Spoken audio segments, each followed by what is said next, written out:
जिस दिन से पाकिस्तान ने अपने पालित पोषित आतंकियों द्वारा कश्मीर के पहलगाम में हमला कराया, उस दिन से ही पूरा देश उसके दिल में इन आतंकियों के खिलाफ नफरत की ज्वाला धधक रही है। जिस तरीके से हमला हुआ, निहत्थे लोगों का कत्ल हुआ, इंसानियत शर्मसार हुई। इससे पूरी दुनिया का दिल दहला। 28 नागरिक मारे गए, 2 विदेशी, 26 इंडियन। सब ये सोचकर, ये अरमान बनाकर घूमने गए थे कि एक नए सफ़र की शुरुआत, जिसमें कुछ की नई नई शादी हुई थी। उन्होंने सोचा कि हम अब नए सफ़र की शुरुआत करने वाले हैं, तो इसकी शुरुआत बहुत अच्छे तरीके से हो, एक सफ़र पे जाकर बाकायदा बड़े मजे हुए अंदाज में, अच्छी यादों के साथ नए सफ़र की शुरुआत हो। लेकिन उनको नहीं मालूम था कि काल के गाल में समाने वाले हैं जाहिल, वो दहशतगर्द, वो कायर, वो निकम्मे शैतान।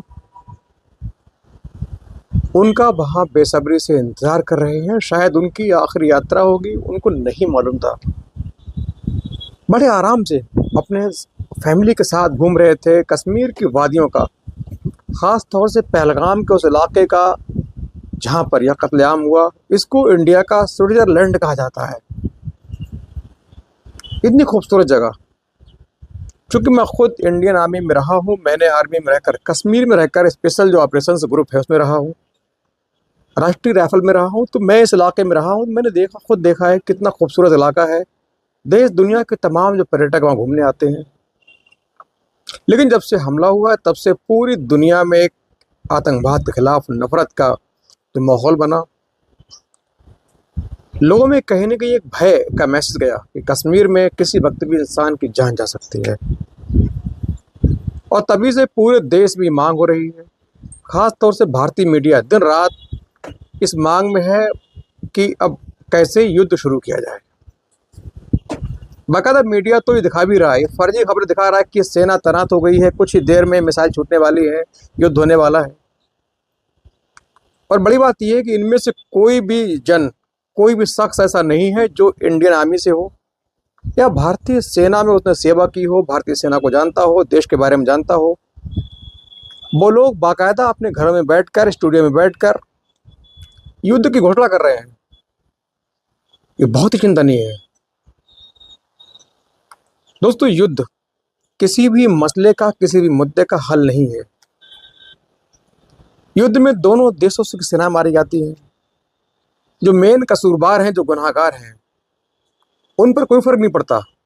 हमारे देश की सेना भी शहीद होगी, उनकी ज़्यादा होगी, हमारी कम होगी, लेकिन जो बेकसूर सैनिक हमारे हैं, उनकी शहादत होगी। दोनों देश, पाकिस्तान है वो पहले से ही भुखमरी के कगार पर है, उसकी हालत बहुत बुरी होगी, हमारी थोड़ी कम।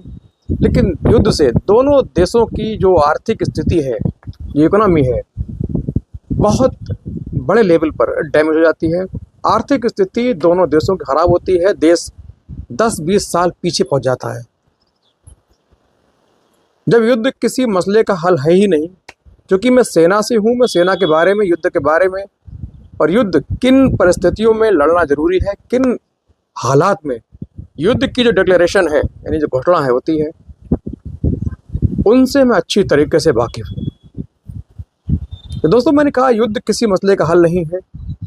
मसला तो ये है कि किसी तरह से पूरे पाकिस्तान को, ये जो घटना घटी है आतंकवाद के खिलाफ, किस तरह से भारत लड़ाई झेल रहा है, पाकिस्तान कैसे अपने सभी, चाहे वो हिजबुल मुजाहिदीन HM हो, चाहे लश्कर तोयबा हो, चाहे TRF जिसने पहलगाम में इस नापाक कायराना हरकत को अंजाम दिया, द रेजिस्टेंस फ्रंट, ये लश्कर तोयबा का ही छोटा सा मॉडल है। कह सकते हैं लश्कर तोयबा का ही छोटा मिनी रिचार्ज, जो बहुत ऐसे टारगेट को चुनता है जो बहुत सॉफ्ट होते हैं, नहीं बहुत आसान टारगेट होते हैं, जहां हमला करने में बहुत दिक्कत नहीं होती। आपने कई बार देखा होगा, इससे पहले जम्मू कश्मीर के सोपोर में, श्रीनगर से कुछ पहले एक हाईवे पर एक शहर है सोपोर, वहाँ भी बीजेपी के जो पार्षद हैं उनकी मीटिंग हो रही थी, वहाँ भी इन्होंने अंधाधुंध फायरिंग की। उसके बाद रियासी में अटैक किया, हनबाड़ा में किया, बारामूला में किया। तमाम इनके जो ट्रैक देखें तो ये जानेंगे कि बहुत सॉफ्ट आसान से टारगेट चुनते हैं और अपनी जो कुकर्म है, जघन्य वारदात को अंजाम देकर वहाँ से मौके से फरार हो जाते हैं। और पूरे देश में सवाल एक ये भी उठ रहा है कि उस वक्त भारतीय सेना कहाँ थी जिस वक्त ये कत्लेआम हुआ। लोगों को मौत की नींद सुलाया गया, आतंकियों ने मौत का तांडव मचाया, मौत का नंगा खेल खेला। उस वक्त अपनी जो सिक्योरिटी एजेंसियां हैं, सिक्योरिटी फोर्सेज हैं, वो कहाँ थी। दोस्तों बता दूं, मैं खुद आर्मी में रहा हूँ, मैंने कश्मीर में सेवा की है। भारतीय सेना साल के 12 महीने 24 आवर आपकी हमारी पूरे देश की सरहदों की रक्षा करती है। सेना को 12 महीने काम करना होता है, 24 आवर सेना चलती है। और कश्मीर जैसे इलाके में जहाँ की भौगोलिक स्थिति है देश के दूसरे स्टेट या राज्य हैं उनसे एकदम डिफर होती है, आप जानते ही हैं। तो वहाँ के जो हालात हैं, चुनौतियाँ हैं, भौगोलिक स्थिति है, वो एकदम डिफर है। उनसे लड़ना वो भी एक लड़ाई है। बर्फ़ के मौसम से लड़ना ये भी एक लड़ाई। वहाँ के जो चैलेंजेस हैं उनसे लड़ना वो भी एक लड़ाई। इंटरनल जो वहाँ के मिलिटेंट के जो हाइड आउट हैं, इलाके हैं, जो एक्टिविटीज़ हैं उनसे लड़ना वो भी एक लड़ाई। यानी सेना के लिए वह कदम कदम पर एक चैलेंज होता है, चुनौती होती है, लड़ाई होती है। और चूंकि आतंकियों को कुछ पल में ही हमला करना होता है, सेना हालांकि एक जगह से दूसरी जगह मूवमेंट करती रहती है, जिससे इंसान को ये लगे, दहशतगर्दों को ये लगे कि सेना किसी वक्त भी कहीं पहुंच सकती है। ये एक मैसेज देने के लिए सेना हर वक्त मूवमेंट में रहती है। तो कहीं कहीं सेना कुछ पल के लिए हट जाती है, नहीं रह पाती है। इसी का ये आतंकी फ़ायदा उठाते हैं। चूँकि पहले से इनका एक आदमी वहाँ रेकी करता है, सेना की पूरी मूवमेंट है उस पर, उसको वॉच करता है, उसको देखता है, उसकी पल पल की अपडेट अपने जो आतंकी सरगना है उनको देता है। यही वजह है कि सेना वहाँ नहीं पहुँच सकी। हालांकि सेना वहाँ पहुँचती है, लेकिन उस वक्त सेना वहाँ नहीं थी। इसी का फ़ायदा इन आतंकियों ने उठाया। अब दोस्तों बात करते हैं युद्ध की।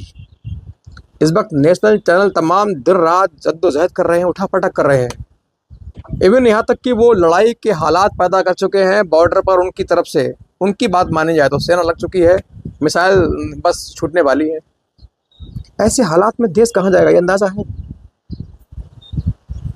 होना तो ये चाहिए कि पूरे देश को एकजुट होकर इस वक्त तमाम राजनीतिक पार्टियां अपने अपने राजनीतिक जो उनका दायरा है उससे बाहर आकर, क्योंकि नेशन फर्स्ट, राष्ट्र पहले, सारी पार्टियां सरकार के साथ खड़ी हों और सरकार पूरे विश्व समुदाय से ये रिक्वेस्ट करे कि पाकिस्तान को दी जाने वाली जो आर्थिक सहायता है, क्योंकि पाकिस्तान में अपने आप में क्या है, जो तमाम उसकी चीज़ें हैं, पेट्रोल, डीजल, खाने के बहुत सारे आइटम, वो पूरी दुनिया से वो इंपोर्ट करता है।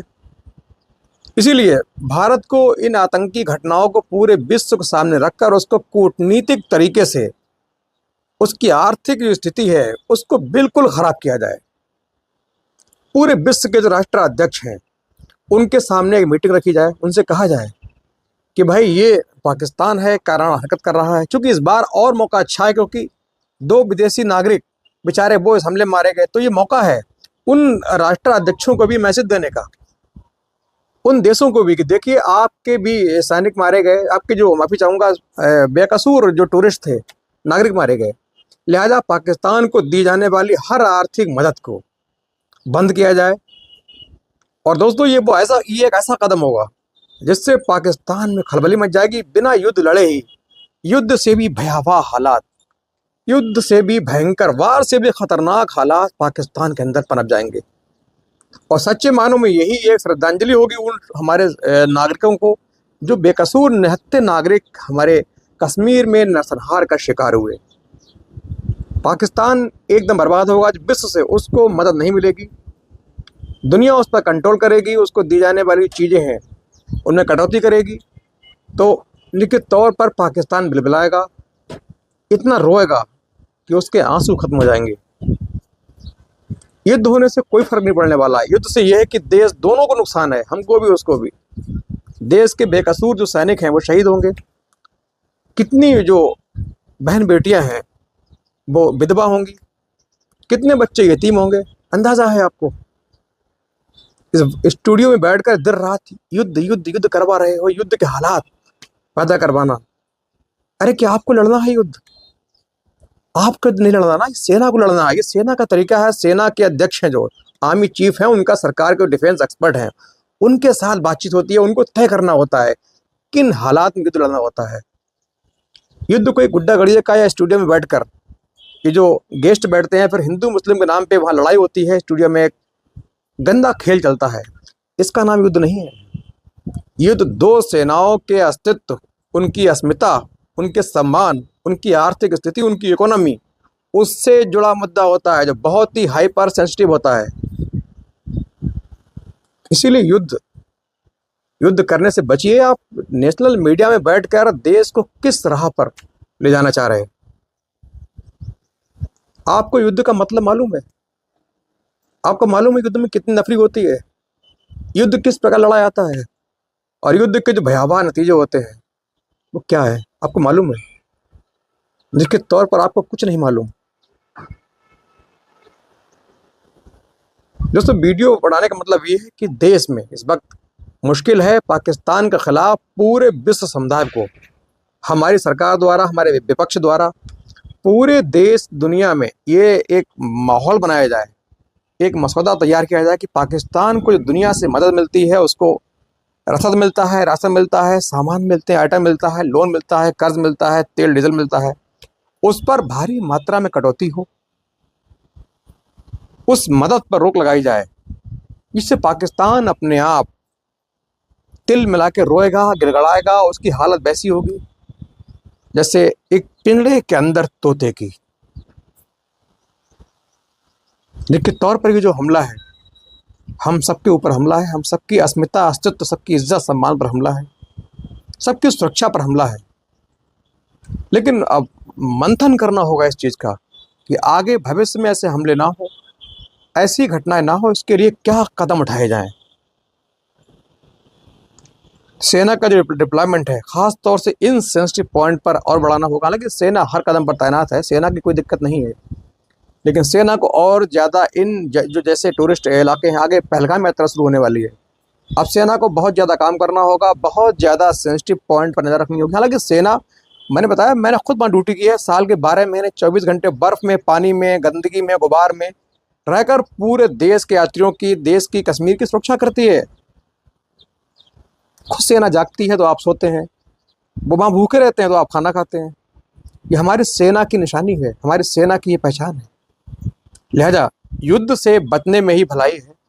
एक ऐसा माहौल पूरे विश्व स्तर पर तैयार किया जाए कि वाकई पाकिस्तान को आर्थिक रूप से बिल्कुल कमज़ोर किया जाए, और तभी पाकिस्तान में हाहाकार मचेगा, और तभी सच्चे रूप में हमारे जो बेकसूर, हमारे निहत्थे जो पर्यटक मारे गए, उनको श्रद्धांजलि मिलेगी। दोस्तों, क्या कहना है आपका इस वीडियो पर? एक कमेंट करके ज़रूर बताएं।